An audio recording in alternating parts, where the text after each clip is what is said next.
Bonjour à tous et bienvenue au Château de la Tour, ici à Vougeot. Nous sommes en plein embouteillage de la cuvée de la 71e Saint-Vincent Tournante qui se tiendra en Bourgogne, comme vous le savez, le 24 et 25 janvier prochain. Alors, dans le village de Vougeot, on le voit, mais aussi Gilly-les-Citeaux. Cette année, à l'honneur, les appellations régionales. Pour nous parler du vin, nous avons Nicolas à nos côtés. Nicolas, oui. Bonjour. Bonjour. Alors, qu'est-ce que c'est que cette usine sur pattes là, placée en plein milieu d'un domaine? Alors là, aujourd'hui, on est en train d'embouteiller l'une de nos cuvées de Saint-Vincent, oui, avec une personne qui a proposé ses services. Donc les bouteilles passent sur la chaîne, sont mises vides à l'entrée, oui, et sont reprises pleines en sortie. Ça se passe comme ça en fait, c'est une usine qui vient chez chaque vigneron pour embouteiller les cuvées. Alors si le vigneron n'a pas son propre matériel, oui. Combien de bouteilles? Il va y avoir 13 500 bouteilles, mais ça correspond à combien de vignerons et combien de cuvées différentes? Alors ça correspond à 7 cuvées, oui, dont, si on prend un exemple, la cuvée qui a réuni le plus de donataires et la cuvée mystère, où c'est qu'on compte à peu près 40 vignerons qui ont donné pour cette cuvée. Ici, en 1 heure, on va mettre à peu près 1000 bouteilles, on va réussir à produire 1000 bouteilles? Oui, ils vont tirer 1000 bouteilles pendant l'heure qui va venir. Pardon. Comment est-ce que vous avez fait pour trouver vos vins? Alors, il y a une partie qui ont été données par certains vignerons et l'autre partie a été achetée par le comité à certains vignerons qui ont bien voulu participer à la Saint-Vincent. Vous nous avez dit donc qu'il y aurait 7 cuvées à déguster, du blanc, du rouge? Alors, il y aura 2 cuvées de blanc et 5 cuvées de rouge. D'accord. Je vous remercie. On pourra évidemment acheter ça avec un pass. Un pass exactement qui coûtera 15 €. Merci beaucoup Nicolas, je vais aller rejoindre mon invité suivant. Mon invité suivant va pouvoir me parler des appellations régionales car ce sont elles qui seront à l'honneur cette année. Monsieur l'abbé, bonjour. Bonjour Amélie. Alors, les appellations régionales mises à l'honneur de cette 71e édition, pourquoi les appellations régionales? Oui, en effet. Écoutez, les appellations régionales, c'est 50% de la production des vins en Bourgogne.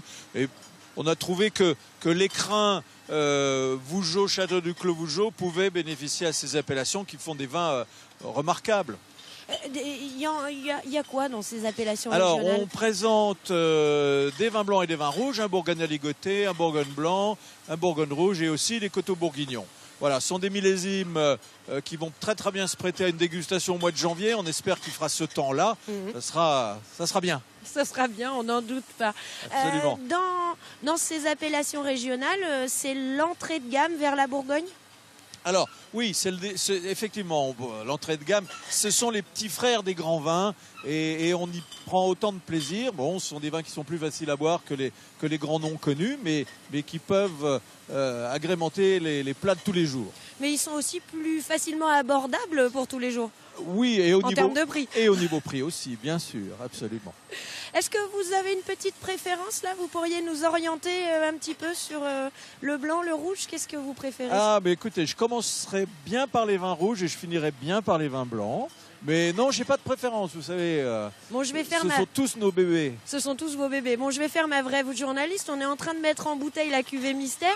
Elle vient de chez vous. C'est quoi cette cuvée mystère? Alors, elle ne vient pas complètement de chez moi. Elle vient de donateurs d'une appellation prestigieuse. Et effectivement, nous avons élevé cette cuvée et nous la mettons en bouteille aujourd'hui pour la faire déguster le 24 et 25 D'accord, janvier. vous noyez le poisson. Je ne saurais pas ce qu'elle a. Complètement. C'est le mystère jusqu'au bout. Tant pis, je vais essayer de soutirer l'information à Elisabeth Vincent, la présidente de cette Saint-Vincent, qui ne me le dira pas non plus. Mais par contre, une nouveauté aussi pour cette Saint-Vincent, vous êtes la première femme présidente de Saint-Vincent Tournante. Oui, je suis la première femme présidente de Saint-Vincent Tournante.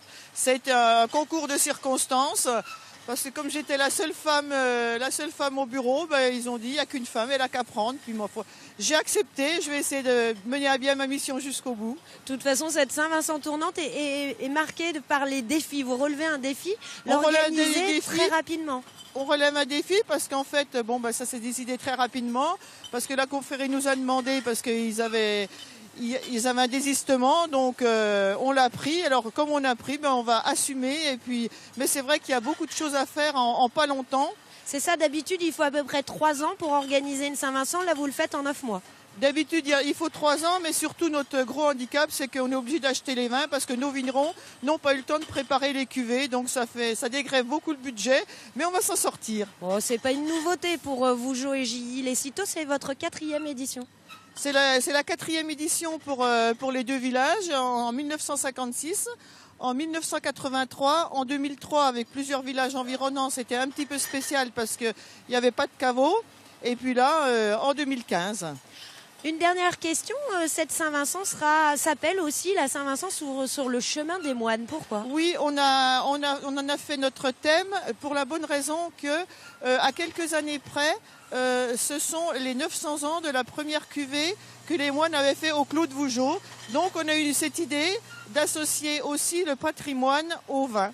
En partant de l'abbaye de Citeaux, évidemment. Donc il y aura des allers-retours, une promenade avec toutes ces histoires autour des moines? Il y aura toutes ces histoires autour des moines, mais uniquement dans les villages de Gilly, Citeaux et de Vougeot. Et il y aura une exposition à la Grange de Sceaux durant les 2 jours pour expliquer un petit peu les moines. Puis vous allez voir des moines beaucoup dans la décoration, dans le thème. Non, très bien. Vous avez vous-même dégusté ces cuvées qui seront présentées Moi, j'ai eu la chance de tout déguster quand on a fait la dégustation au château de Gilly et quand on a fait la dégustation également ici. Donc, ce sera une très belle Saint-Vincent, on n'en doute pas. Et évidemment, comme chaque fois, il faudra déguster avec modération. On se retrouve donc les 24 et 25 janvier avec ce temps, nous l'espérons, à la prochaine Saint-Vincent tournante des appellations régionales de Vougeot et de Gilly les Citeaux. Bonne journée à tous. Merci.